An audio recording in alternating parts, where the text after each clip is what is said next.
Bonjour tout le monde, André ici avec Dominique. Encore une fois, on vous a recréé aujourd'hui un cercle d'attente parce que c'est le sujet de la capsule d'aujourd'hui. Donc, qu'est-ce qui se passe dans un cercle d'attente?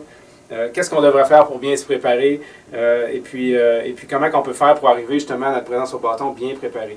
Évidemment, on retrouve bien des choses lorsqu'on se retrouve dans le cercle d'attente. Si vous regardez le visuel à la télévision, vous allez voir un paquet d'outils, évidemment différents poids, celui-là qu'on a déjà parlé autrefois, de la résine, toutes sortes de trucs qui vont nous permettre d'avoir justement une bonne emprise sur le bâton pour justement arriver fin prêt. Donc ça, c'est le côté plus physique, technique, qu'on ne parlera pas trop, mais on veut parler davantage sur la préparation, sur le côté mental, donc comment on devrait se préparer.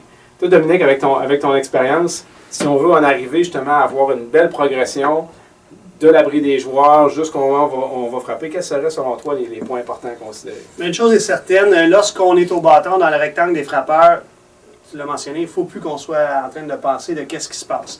Donc, notre préparation comme telle se fait dans le cercle d'attente. Les choses super importantes au cercle d'attente, première des choses, il faut connaître la situation du match actuel lorsque je me rends dans le rectangle des frappeurs est très, très, très importante. Combien de retraits? Ça aussi, c'est super important. Puis, est-ce que j'aurai peut-être une situation offensive à exécuter, des situations offensives qu'on a vues dans une autre capsule. Donc, c'est super, super important. Le moment du match, le type de lanceur, plein de choses à savoir. Voilà. L'autre chose que les frappeurs font beaucoup, puis c'est le moment idéal pour le faire, on ne pourrait pas faire ça dans l'abri, mais c'est d'aller chercher son synchronisme avec le lanceur.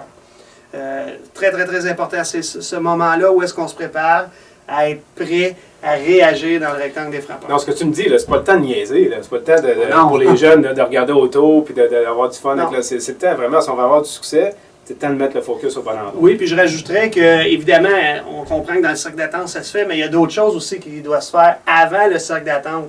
Je ne sais pas, toi, sur l'équipe nationale, j'imagine, vous avez une routine ou quoi, mais il y a quelque chose qui doit se faire aussi avant. Ben oui, évidemment. Donc, avant d'arriver au cercle d'attente, il y a le frappeur qui va arriver avant, donc qui va se présenter au cercle d'attente le prochain, doit aussi se préparer. Évidemment, on lui demande d'être sur le bord des escaliers, si on a un abri avec des marches, ou juste être le bord de la clôture, et de commencer à regarder justement le point de relâchement du lanceur. Ça, des choses vraiment importantes. Le type de lancer que le lanceur va faire, etc. Puis je pourrais aller plus loin que ça. L'autre avant aussi doit commencer à se préparer. Il n'y a rien de pire pour un coach que d'avoir, on ne sait pas c'est qui le prochain, le joueur n'est pas prêt, puis ça te donne un signal que le joueur vraiment il ne sera pas prêt à aller frapper. Donc le prochain après, évidemment, au niveau visualisation, commencer à fermer les yeux, se visualiser en train de frapper la balle qui est lancée par le lanceur en présence, va nous donner justement une bonne progression. Très bon point. Alors voilà, l'importance ici d'avoir une progression par étapes qui nous permet d'arriver fin prêt au rectangle des frappeurs et d'avoir du succès le plus possible.